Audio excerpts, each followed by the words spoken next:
Bonsoir. I'm told I can take my mask off because I'm up here on my own. Is that okay with everybody? Okay. Okay. Thank you.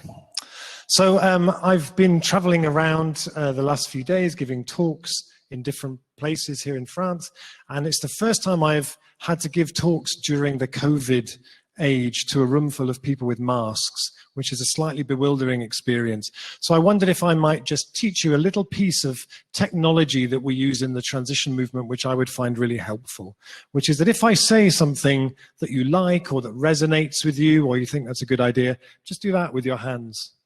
Quick practice.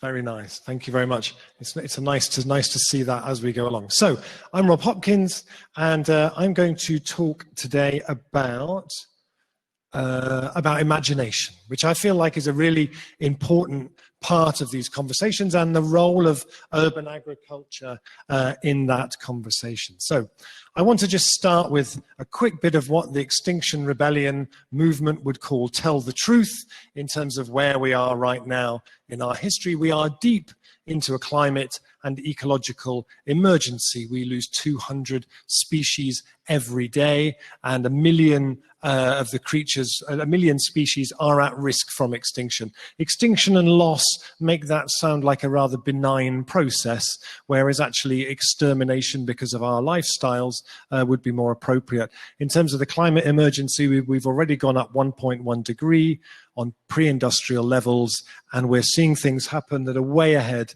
of what was predicted. The intention of staying below 1.5 degrees, while very remote at this stage, is still possible and should absolutely be our target, which means going beyond the idea of just some solar panels and sort of incremental changes, and I would argue requires some really profound rethinking. As Naomi Klein says, there are no non-radical solutions left. And so I like to use this. I'm showing you this not as a graph. You've been sat here in a warm room far too long today to have any graphs. So I'm just going to show you this, which is, for me, is more of a story. That at the moment we stand here on top of this mountain, we use more energy, we stand on top of more energy, more carbon, more inequality, more debt, more anxiety than anybody ever has before. And our urgency is to get down off this mountain as quickly as possible. And for some people, being told by the guides who are with them that they really need to get down off this mountain because it's very dangerous is enough. For many people, I would suggest that doesn't seem to be working. And maybe the other strategy is to be able to tell the stories about the lower slopes of this mountain, the safe places in the valleys at the bottom of the mountain, that we can tell stories about that place that bring it to life. And we can tell stories about a low carbon future that are so delicious and exquisite and extraordinary that we create a deep longing to move in that direction. I think if the work I do with the transition movement can be summed up in one word, it's about longing. How do we create in people that kind of longing for a different future? And I was inspired to write this book by reading some research that was published in 2010 in the US, which looked at creativity and imagination, and which said that IQ and imagination rose together until the mid-1990s and then separated, and IQ went up and imagination started to decline, has been declining ever since that point. Now, when this was published, it made the front page of Newsweek magazine. There was a whole lot of soul searching in the US. Oh my God, what does this mean for economic growth? And oh my God, what does this mean for Pixar and Hollywood? My response to both of which would be, I don't really care. Actually, what I care about is what this means for the movements around climate and social justice, because people need to be able to imagine something else, a better future, before they can create it. And if that capacity to do that is diminishing, then we really have a problem. One of the things that I love to do around this question of creating longing is to find ways of bringing to life in people's imagination what a low carbon future would be like and smell like and feel like to be part of. Facts and figures and numbers don't do it. If they did, we would have cracked the climate crisis in the 1980s. What matters is storytelling and imagination. And as the poet Rilke said, the future must, what's this? That's my favorite quote and I forgot it. The future future must enter into us a long time before it happens, which I love so much. This is an artist called James Mackay who draws the future. This is how he imagines his city if it became the most biodiverse city in the world. This is entirely possible to create cities like this. This is his vision of a city where food grows everywhere, where as we take cars out of the city, which is happening with increasing pace in many places, it frees up an awful lot of space. 2/3 of the surface area of Los Angeles is dedicated to cars. As we take that space back, why not have streets full of food and our children walking to school through gardens? This is entirely possible. And in actually post-COVID, some places are really actively starting to think about this. This is a picture that might look like some kind of a photoshopped vision of what the future might be like. This is Brussels 2 weeks ago. And COVID has opened up many spaces like this where communities are taking back space. And when you get the cars out of a street, what they fill up with is play and community and plants. It's fantastic. So I've brought something along this evening to share with you, which I hope will be something useful to you and something which might feed into your discussions around urban agriculture. It's a thing that grew out of this book that I wrote, which is called Assistez in French. And I call it the Transition Sundial. And the Transition Sundial is our attempt to answer the question, how do we rebuild the collective imagination? If we accept that in 2020 our imagination, which should be a muscle like this and is currently more like this, how would we start actively to rebuild it? And I want to go through each of these and just tell you some stories, particularly referencing food. So the first one is space. We all recognize that our imaginations need space. You're all very imaginative people, and I'm sure your best ideas don't tend to come to you at 6 o'clock in the evening in front of your laptop when you have a deadline for 8 o'clock that night. Albert Einstein always said his best ideas came to him when he rode his bicycle through the forest.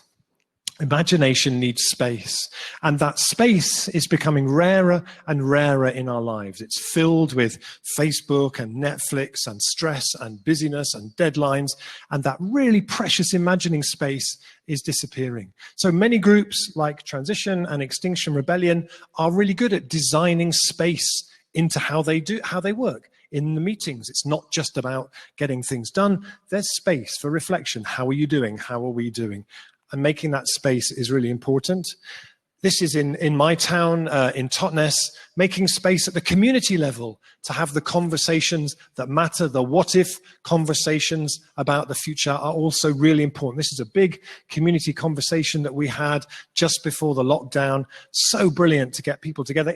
If we don't do this, it never happens. Businesses very rarely do this, schools don't do this, universities don't do this. These kind of well-facilitated spaces are really precious. This is one of my favorite urban food projects. This is in London. It's called Growing Communities. It's based in Hackney. It's been running, I think, for about 20 years. What they do is they have networks to farmers around the edge of London, and they've also started a number of intensive food gardens within the city. They run a farmer's market. They run a vegetable box scheme. They're fantastic. But as well as running all of those things, they also create space within their organization to really think strategically about what this is all about. This is one of their market gardens in London. They work with schools, they work with training people. They're a brilliant, brilliant ethical organization. A few years ago, they took time out and created space to really think ahead and imagine the context of what they're doing. And they thought about the question of to what extent could London feed itself? And this is such an amazing, I love this. So they said urban domestic, like our gardens, our allotments, 2.5% of London's food maybe. Urban traded, new market gardens like they're making, could be maybe 5%. The land around the edge of the city that used to feed our cities and now is largely covered in stockbrokers' daughters' ponies, could produce 17.5%. 35% could come from the land within 100 miles, and so on. For me, when this is a beautiful catalyst for the imagination, It gives us a sense of a context within which we can start to reimagine how a city feeds itself and how all of this stuff pieces together. But it happened because as an organization, they made the space to have this conversation. So space is really important. The second one is place. And what I mean by place is places that we go in 2020 that we go to, and then when we leave, the world doesn't quite look the same again. It shifts our underlying sense of what's possible and what the future could be. This is in London on Waterloo Bridge, where last April, Extinction Rebellion movement occupied the bridge, closed it at both ends. And for 2 weeks, this bridge was a forest. They turned it into a forest. They bought big trees. They put big trees all down the middle. It became a quiet place with no traffic. And for 2 weeks, people who live and work around there got to experience walking over Waterloo Bridge, normally thundering traffic and horrible air, as a forest. And once you've experienced that, you can never quite go back to seeing it in the same way again. How do we give people tastes of urban agriculture and food growing that shift their sense of what the future could be? This is one of my favorite projects in Paris. This is in Pré-Saint-Gervais, a suburb here. Pré-Saint-Gervais en Transition have a project to create an urban forest in a part of their neighborhood. And they're campaigning to get the land to be able to make a forest. They say it'll be a great biodiversity project. It'll be a great kind of climate balancing project. Absolutely. I think it's also an amazing imagination project to put forests and trees in places we don't expect, start to shift our sense of what might be possible, rather like this amazing project in Austria, which took over and were created by an artist. I love the idea of things that are really unexpected and start to wake the imagination up in terms of what might be possible. This is a transition group in London who created a food garden on their local train station. Everybody passing through there every day gets to see their vegetables, and the invitation is to help themselves. This is a project in London called the Edible Bus Stop, which wants to make a food garden at every single bus stop along a route. So in theory, if you're feeling really fit, you could jump out at every bus stop, pick a few leaves, get back on the bus. Same again, by the time you get to the end, you've got a salad ready for your supper. But this thing of working with local communities and putting things back, for me, what we're trying to do here is to create a new economy, a new society that follows on from the current one. And it has a few different elements. That it needs to be fundamentally more local. We need to bring things closer to where people live and create new, much shorter lines of distribution. It needs to be resilient. We need to be designing the resilience to manage shocks and adapt to shocks. It needs to be low carbon in everything that it does. It needs, where possible, to bring assets into community ownership. As communities, we need to own things, land, property, buildings, businesses. And those businesses need to be about more than just profit. How do they bring more to the local community that really allow it to flourish? And they need to maximize diversity in terms of people and what they're doing and so on. This is the kind of thing that transition groups can do around food. This is in Portugal, where the transition group was actually based in an apartment block. They got all the people who live in the apartment block to come out. They all learned what the different herbs were and vegetables, and they planted up a window box, and everybody had one. Again, this isn't going to feed this building, but it gets people involved and thinking about food in different ways. And this is a story that I love from Brussels, in Mille-Bruxelles, which is the red light district in the middle of Brussels. And for years, men would drive up and down this street all night, and it was very difficult, and many of the families who lived around really struggled with it. One day, the municipality said this is enough, and they put 2 blocks of concrete here to stop the street, to stop that happening. The people on the street, many of whom were involved in transition, said, we can do better than 2 blocks of concrete. We'd like to make a garden. The municipality gave money for the materials. The community made the garden.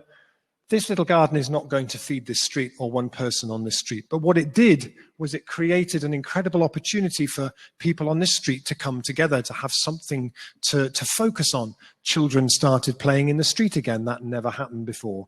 And so many other things kind of span off from a little project like this. Projects in Berlin, like Prinzessinnengarten, one of the biggest tourist attractions in the city, is an amazing place that you go to. And then after you leave, urban spaces don't quite look the same anymore. You start to look at them all with a whole new kind of sense of possibility. Why can't we have food growing absolutely everywhere? And we need these things, these projects that expand the imagination, these places that we go that do that for us. Sometimes those places can be mobile. This is a project I was part of in my town, which is called Chrysalis, which is a mobile cabinet of curiosities.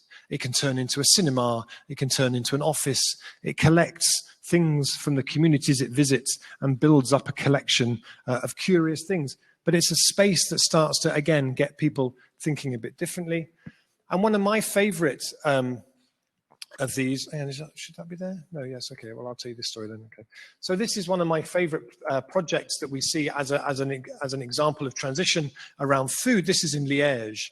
And this is called Ceinture Alimentaire, and it's a project that started when the transition group came up with a really great what-if question. They said, what if in a generation's time, the majority of food eaten in this city came from the land closest to this city? Brilliant, beautiful. Created a kind of a basket for people to bring projects and ideas to. And I went there 5 years ago. They asked this question. They invited chefs and farmers and baristas and academics and everyone who cared about food. I went back 4 years later. In that time, they made 25 new cooperatives. They raised 5 million euros of investment from local people. They had a farm, a vineyard, 2 shops. A farm, two vineyards, a brewery, and a shop called the Small Producers, which they opened, and within 6 months was doing so well, they opened a second. They now have 4. They sell produce from local farmers. It's fantastic. They're all cooperatives. This is Pascal, who manages the shop, the first one. I said, what's the potential of this, do you think? He said, I think by the time we have 12 of these shops, the supermarkets will start to fragilize. Beautiful word in French, which I've kind of adopted as an English word. You know, not that you have to campaign against supermarkets, you build something better that people can move off onto instead.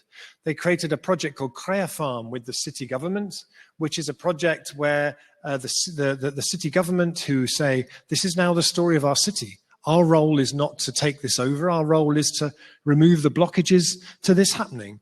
The mayor said to me, we used to say we wanted to be a smart city. Now we want to be a transition city. And Créafarm, the council mapped all of the land they own around the city, tested it all for contamination, and then they make it available to young people and people who want to start food businesses as part of Ceinture Alimentaire. This is the brewery. I had to go and visit the brewery. You know, we all have to make sacrifices for change. Okay, so the third one I want to share with you is practices. Practices. What are the practices that we can use that can start to awaken imagination in the places where we live? This is a really important part of your brain called the hippocampus. And it's the part of your brain where your imagination and your memory fire from. In many ways, they're the same thing, actually. It's also the part of the brain that is uniquely vulnerable to cortisol. Anxiety, stress, trauma will make it shrink by up to 20%. And then when that happens, we lose the ability to look at the future in hopeful and positive ways. And so for me, there's something really, when we talk about imagination, we have to recognize that we don't all start on a level playing field. Imagination in some ways is a function of privilege. If your basic needs for food and shelter and safety aren't met, it's very hard to have an imaginative life. I think we need to look at austerity as being a kind of an assault on the collective imagination. We need to be creating the conditions across society for a flourishing of that. This is one of my favorite practices that we developed in the transition movement. It's called Transition Town Anywhere. And it's an exercise you can do with anywhere between 100 and 350 people. You need a big space. You need a lot of cardboard, and you start by imagining that you are stepping into 2030, a 2030 where everything that could possibly have been done was done. deeply transformed 2030. And then you think about, well, what am I doing in this space? What's my role here? And then you meet other people who share that, and together you plan what you're going to be doing. And then literally, physically, you build that town, that future, using cardboard and bamboo and sticky tape and pens. You then live in it and trade in it and inhabit it and celebrate in it and have your lunch in it. And it's amazing to be with 300 adults completely lost in play. And I've met so many people who've done that exercise and then gone on to create what it was that they imagined, myself included. First time I did it, I was with a group of people. We created a business that was a brewery and a mill and a bakery in the same space. We thought, well, of course, a low carbon future is going to have one of those. And the next year in my town, we started a brewery. Last year, we converted it into being the first 100% community-owned brewery in the country. We raised £180,000 from local people in order to move it into the same building as a brewery and a bakery. And I know it's going to work because I played it. Absolutely, fundamentally know. This is the last time we did it. These two young men here might look like they're sitting in the middle of on some chairs and some cardboard boxes. For them, this was the public transport system for Transition Town Anywhere. They could tell you everything about this, what it ran on, what color the tickets were, what it was made out of. For them, it was a fully imagined reality. And there's something really powerful about that, I think. This is in London where Transition Crystal Palace developed a really interesting practice that unlocked the imagination locally. They started a new food market. The area didn't have a food market. They started such a great food market that it won every award for new food markets in London. One of my favorite things that they did was that over the years, they had created many new food gardens in and around their area. Big ones, small ones, really small ones. So they created something they called the Patchwork Farm, where they identified all of those different gardens. Some of them were in the gardens of churches, some of them were Laura's front garden, some of them were Claire's window box, some of them were quite big community gardens. And there was a stall in the market that was the Patchwork Farm stall. And early on a Saturday morning, they would go out, they would pick things from all of these gardens, and then that would be available on the market. Maybe we don't always need big areas of land in order to unlock people's engagement and entrepreneurialism. We can also work with patchwork farms. Practices as well that can be useful. This is a project we developed in Transition Network that we called Local Economic Blueprint, where we mapped the local economy of our place. Said, how much money do we spend on food every year? And how much of that money is spent in local independent businesses, and how much is spent in big supermarkets? We found in my town, for example, we spend £30 million on food every year. 20 million of that leaves through just 2 supermarkets. So we started to be able to say, if we could bring 10% of that into the local economy, that's £2 million every year. If we can mobilize to make that happen, we don't need anyone's permission for that. We can start on that tomorrow. Building an economic case for localization is really good. We did a study called Can Totnes Feed Itself, mapping the land around our cities, starting to figure out the logistics of building a more reliable local food system in that way. And that was a project they also did in Norwich, in the east of England, and they did a whole Can Norwich Feed Itself, and they identified the need to create a new mill in the town, to create a CSA farm, which you can see here.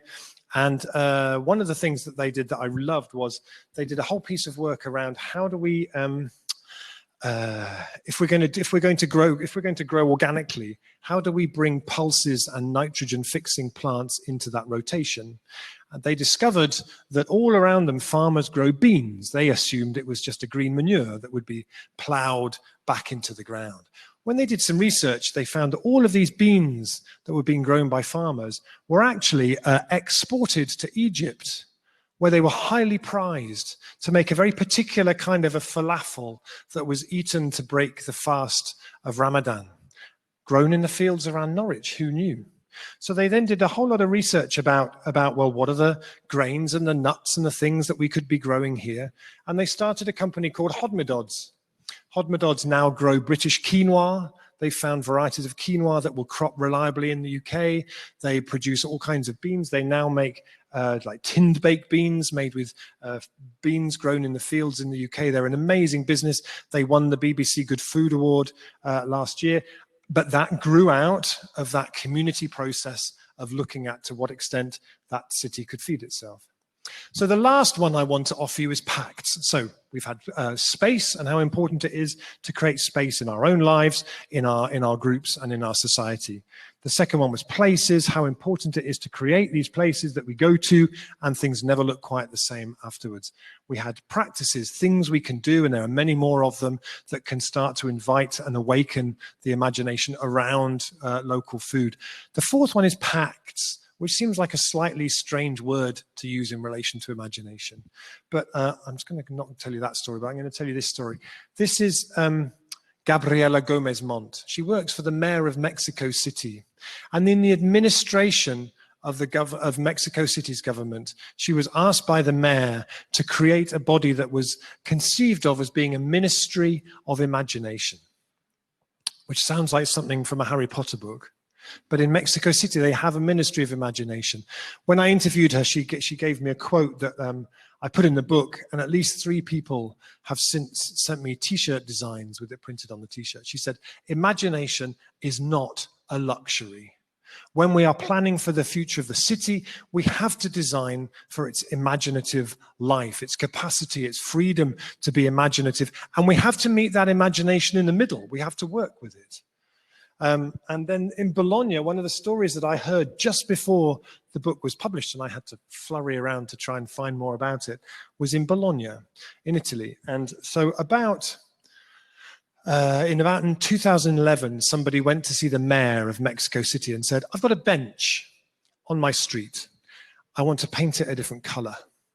Are you aware that for me to paint that bench a different color, I have to go through 6 different departments in your city government, and it'll take me 9 months just to paint this bench? And around that time, they also noticed a steady decline in people getting involved in local democracy. They thought, we need to change something.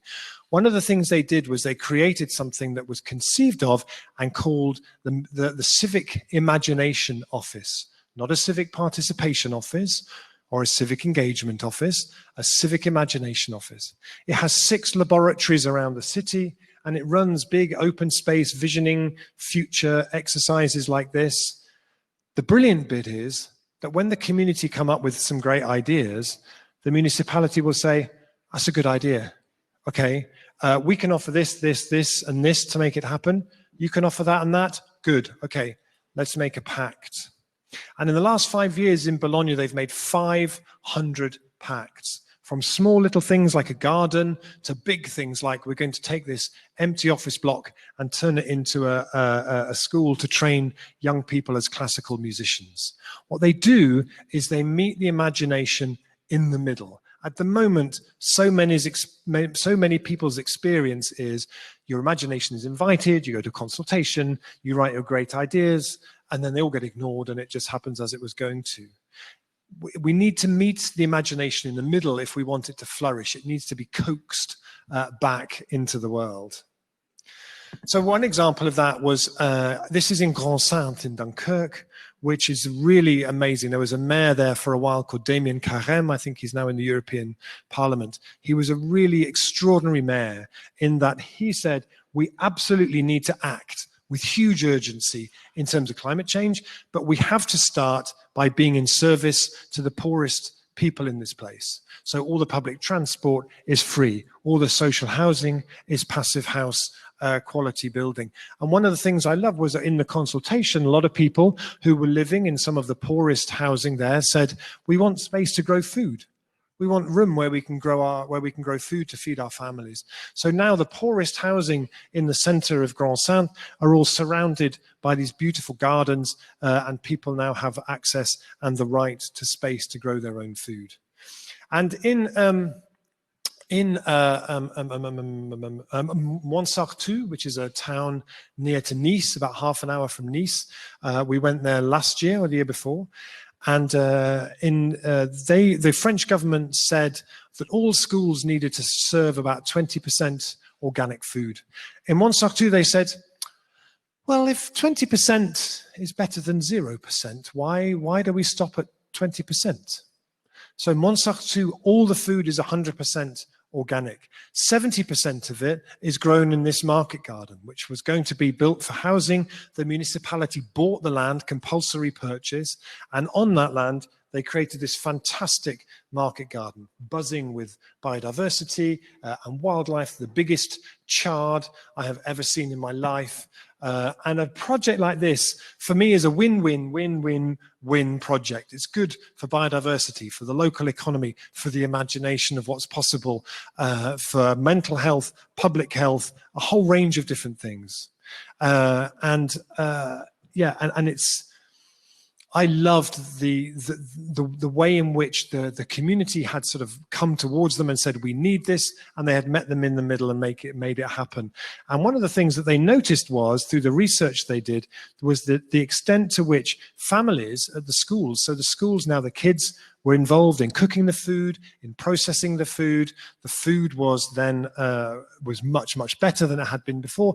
60% of parents in the school who before never bought any organic produce started buying organic produce. There was a kind of a behavior change that started in the culture of the school because they made this step. You know, when we take steps towards, every step, I would say, that we take towards a really diverse, more local, more resilient food system unlocks further previously unimagined tastes of what might be possible. So I'm nearly finished and then we can have a chat about it. But this is just to say that the transition movement, which started in my little town in Devon, in the southwest of England, you will now find transition groups in 50 countries around the world, in thousands of places.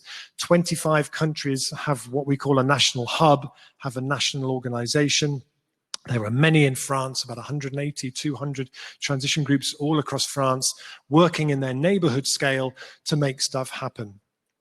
And they do projects that are small little things like planting some fruit trees or collecting apples and making apple juice, to more ambitious projects like making community renewable energy companies or co-housing projects or local currencies or street carnivals, up to really big things like they're doing in Liège. And the main thing I've learned is that the scale is kind of important, but it's also not really that important, because what all of these projects do is give people the opportunity to taste and touch and feel and interact with a taste of how the future could be in a different world. And all of those are really, really powerful, and they shift our imagination as to what can happen. And it means that when we're told, as Margaret Thatcher did in 1980, there is no alternative, and that neoliberal growth-based industrial capitalism is somehow unquestionable and irreplaceable, we know that that's not really quite true, because we have seen and we have tasted different models, and we know that they work. So this is what I want to leave you with. This is our Transition Sundial. I think it can work at a whole range of different scales. It can work in big organizations, small organizations. And if it's something that you find useful, I'd love to hear your experience of how you found it. So if you want to know anything else about me and what I do, I have a blog called robhopkins.net, which is where you can find that sundial. There's a big article on there that explains each bit of it in detail. Transitionnetwork.org is the website of the international organization. And I recently started a podcast series called From What If to What Next, where listeners send me in their what if questions, and then I find the two best guests to explore how we might move it from being a what if to being a what next. And if that's of interest to you, I'd love you to join me on that journey as well. So thank you very much for your attention, and I look forward to any conversational questions. Thank you.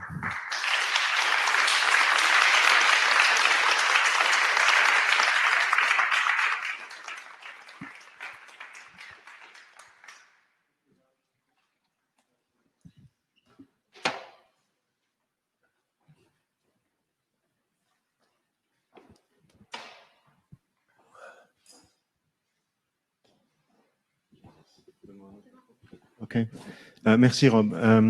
Je ne l'ai pas précisé au début de la présentation, mais bien évidemment, Rob est là pour répondre à d'éventuelles questions que vous pourriez avoir, relances, idées, suggestions, commentaires. Bref, c'est à vous et je vous invite, si vous souhaitez vous manifester, comme tout à l'heure, à descendre jusqu'au micro.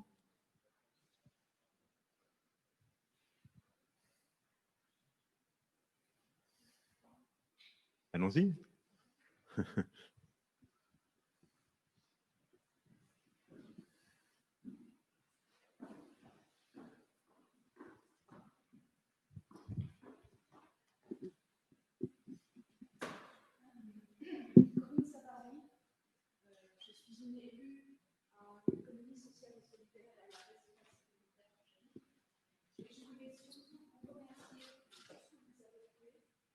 Je vous ai découvert à travers le film de Marie-Monique Robin et depuis, vous avez créé non seulement l'imagination, mais l'espoir. Donc, je voulais vivement vous remercier pour ça. Sinon, je voulais vous demander si, en France, vous trouviez qu'il y avait une écoute et un développement à la hauteur de ce qu'il faudrait faire. Voilà, merci. Thank you. Yeah, and I love that film. It's called Qu'est-ce qu'on attend? Do you know this film? Yeah. So just a little about that film. So I got sent a link to watch that film with English subtitles, and I watched it at home, and I loved it. But I didn't think it was very funny. And then I watched it in a big hall in France with a French audience, and they all thought it was hilarious. So I didn't know, I need someone to go through it and translate the humor to me. Yeah, I find that there is a lot of interest in this in France, and there's a lot of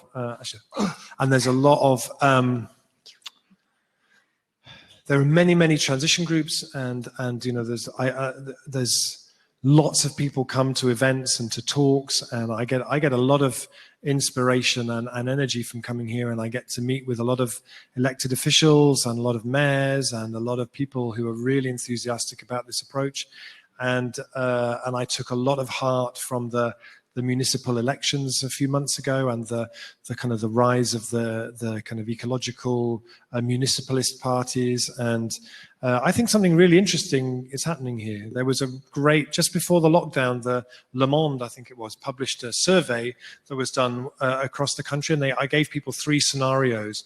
One was a kind of a transition scenario of more localized economies and local food and so on. One was a sort of smart city, high-tech one, and another one was a kind of stopping immigrants coming, sort of protective kind of a thing. And the transition one was basically way ahead of all the other ones. 55% of people said they wanted that particular vision. I don't know that if it's like that in the UK. You know, so actually I see something really interesting. You know, someone could say, well, of course, because you come here and you just meet lots of people who are doing transition and do events that people who are interested in that stuff come to. But I do get a sense that the interest in these ideas and the cultural kind of acceptance of them is growing, and I think the film Demain had a huge impact on that was just seen in so many places and for so long and went really mainstream. We haven't had an equivalent to that film in the UK, and I think we really need one. Thank you. Thank you. Merci. Est-ce qu'il y a d'autres questions pour Rob, ici même dans la salle, ou peut-être sur Appen, sur la plateforme où nous proposons de suivre ces conférences? Alors, moi, je suis tenté, bien évidemment, de poser aussi une question. Nous sommes assez familiers à Paris et, j'allais dire, en France, d'un certain nombre des dispositifs que vous avez présentés. Des dispositifs qui, le plus souvent, prennent avantage d'interstices, d'espaces libres ou libérés dans les villes, et autour desquels, effectivement, il y a un certain nombre d'expériences sociales réussies. Mais on se pose forcément la question de comment est-ce qu'on passe à l'échelle, bien évidemment. Et quand je dis comment est-ce qu'on passe à l'échelle, quand on lit votre livre, on comprend que vous présentez tout ce dispositif et celui de ces villes en transition comme l'une des pistes à entreprendre pour lutter efficacement contre le réchauffement climatique. Donc, il faudrait passer à l'échelle. Quel est l'enjeu, la difficulté qu'il va falloir résoudre? Et en particulier, si je peux me permettre, dans la ville dense, dans des espaces qui sont, et là je reprends une question qui a été posée sur le net par Pierre Morieras, dans des espaces urbains qui sont déjà extrêmement construits et dans lesquels, alors on peut s'appuyer sur une des qualités de ces espaces qui est la densité, qui peut être une alliée, mais on manque également d'espace pour eh bien, faire fleurir l'imagination. Yeah, no, that's a good question, and I wouldn't, you know, which is why I started with that chart from London. You know, they weren't saying, "Hey, London could grow all of its own food," because clearly that's ridiculous. It couldn't do that, but it could grow some of its own food, and it could grow some of its own food by bringing that really intensive kind of urban agriculture that some of the previous speakers referred to into the city and creating work for people with that. When you have very dense populations, there are things that you can do in terms of other economic models that are really, really great. So for me, it's more about seeing that city in its context, like I set out in that thing, and the places that are really moving ahead in implementing this kind of a vision are not the places who say, "Oh, communities can do all of this," because communities can't do all of this without any support. You know, I talk a lot about what communities can do, but most of that stuff happens independent of any meaningful kind of support. And if we want communities to play a really active role in the shifts around climate change that we need, they need to be supported and resourced, and they can't do all this stuff by magic. The places that are doing really interesting work for me, and Liège is starting on this now, and the city of Preston in the UK, which I write about in the book, they're saying we need to be looking at a bigger model here where we use the spending power of the publicly funded organizations to drive this forward. The hospitals, the universities, the schools, the municipalities, to make a commitment to spending their money to support this kind of an economy. In the city of Preston, which is a fairly kind of economically unsuccessful city in the north of England, who had one economic idea, which was we're going to build an enormous shopping mall, and then the shopping mall plan collapsed and they had nothing else. So they sent one of their young councillors to look at other learnings from other places, and he looked at Cleveland in Ohio, he looked at the Cooperation Jackson in Mississippi, looked at different cooperatives around the world. And what they did was they then looked at all the different organizations in the city who spend public money. So the university, the police, the fire brigade, the schools. Together, between them, they spend £750 million of public money on goods and services. They said, where does this go? No one had a clue. They did a very detailed analysis. They found that only 4% of that money was being spent into the economy of Preston. They were horrified. You know, their role is to safeguard and look after this city, and actually they were really not doing that at all. So they're increasingly changing their economic model to say we will set up cooperatives to provide this food for the hospitals, for the schools. That will then in turn create a demand for local produce. You then start to circulate that money locally, which starts to really unlock this. Communities can start this. Communities can create really viable models like you see in Liège, which is very ambitious, where they're now, the Ceinture Alimentaire are now working with the municipality to reimagine food for the hospitals, the schools, the universities. That's one of the keys, I think, for how we really start to scale this stuff up. Merci. D'autres réactions peut-être? Oui, Quentin, tu veux descendre jusqu'à...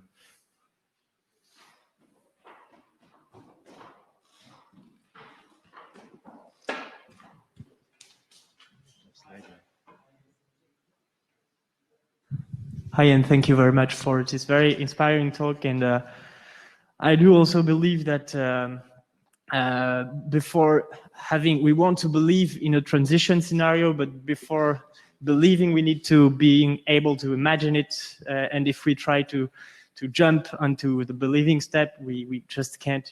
It's basic processing for us. So yeah, we have to imagine first, but at the same time, I think it's fair to say that our economy today does not invest as radically as we would need into imagination.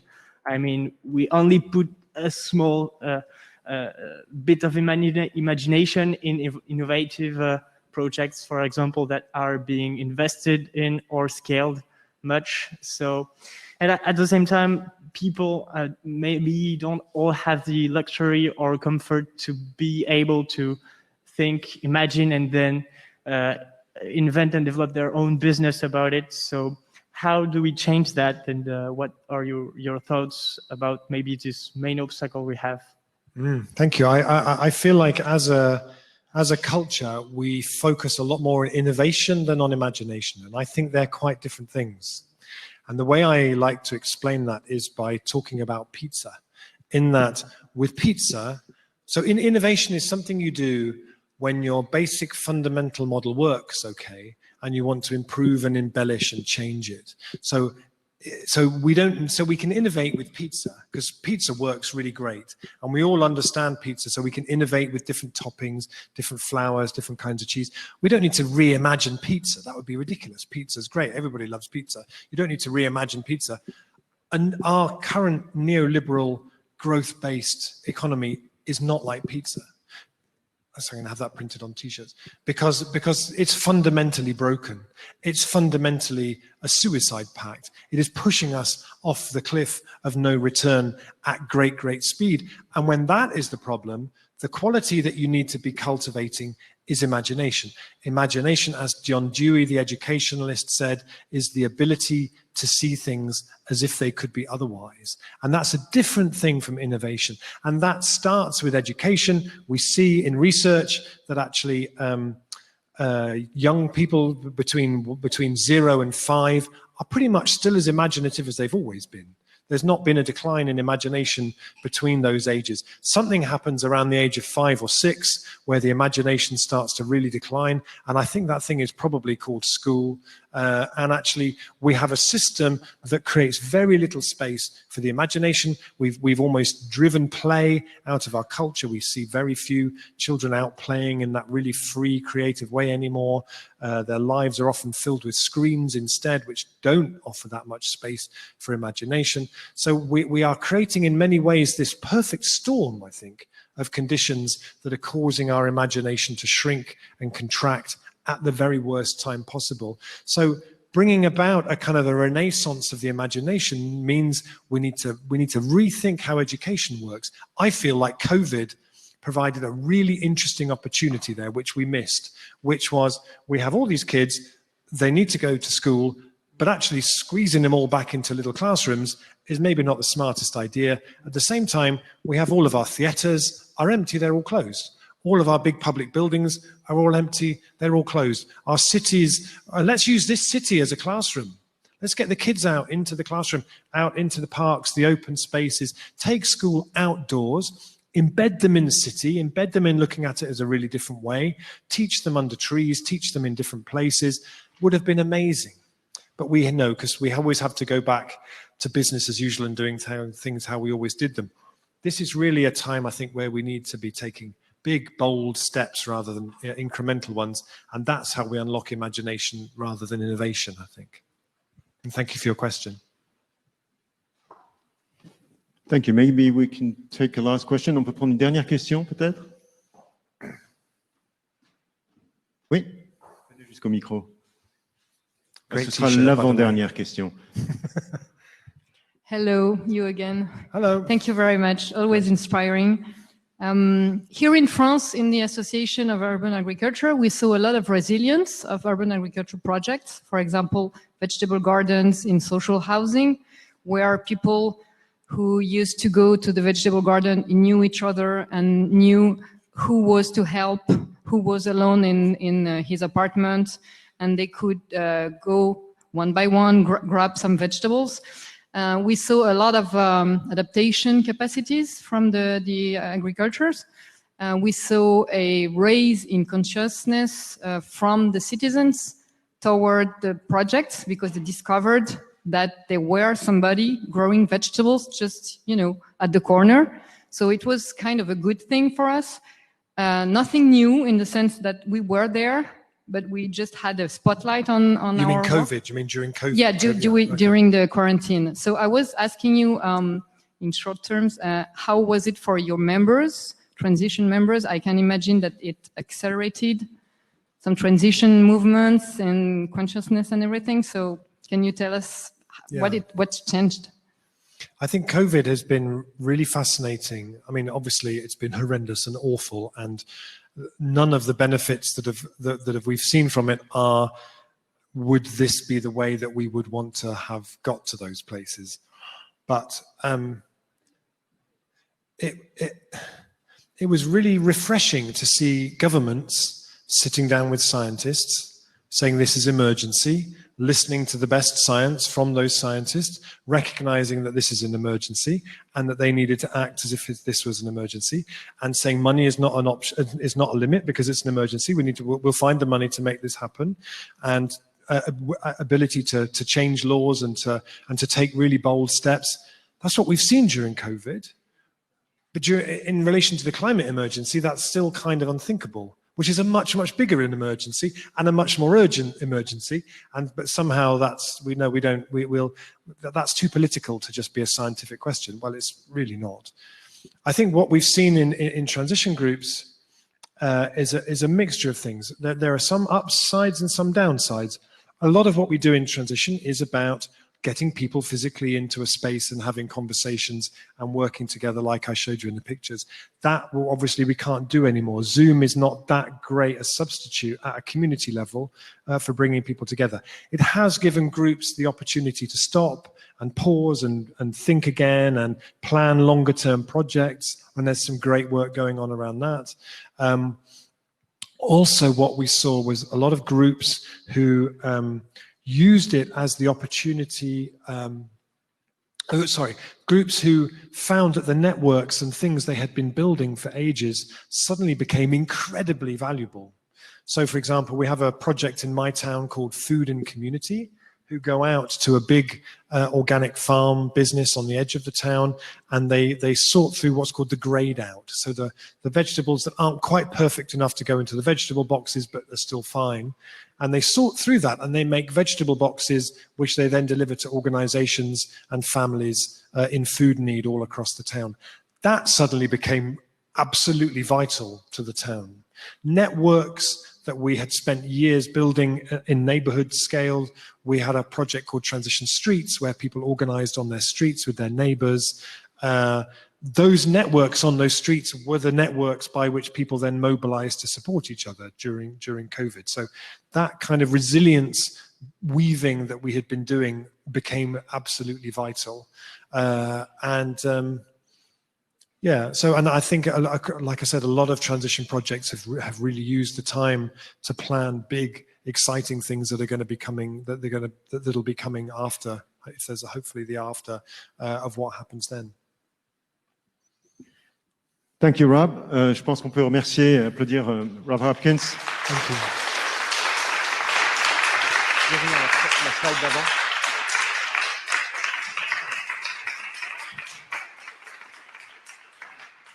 Je vous remercie tous et toutes de vous être joints à nous aujourd'hui. C'était donc la première journée de ce festival Building Beyond qui va se poursuivre pendant donc 2 semaines, une trentaine d'événements qui se déroulent ici même, matin, midi et soir. Tout le programme est, on n'a pas mis l'adresse bien évidemment du site, mais alors tout le programme est sur le programme qui est en distribution, donc papier à l'entrée et ici même, ou encore sur le site buildingbeyond.fr. Un point demain, la prochaine rencontre que nous allons accueillir mettra en scène différents acteurs qui sont opérateurs de biodiversité en ville. Et on a un très beau panel avec Philippe Flergeau du Muséum national d'histoire naturelle, Michel Hostler qui est un paysagiste fondateur d'une des agences véritablement qui aura défriché précisément une bonne part de ce terrain, une économiste de l'environnement, et Paul Meunier que vous avez croisé aujourd'hui qui nous parlera d'Urbalia. Donc je vous donne à nouveau rendez-vous dès demain si vous souhaitez nous rejoindre. À bientôt.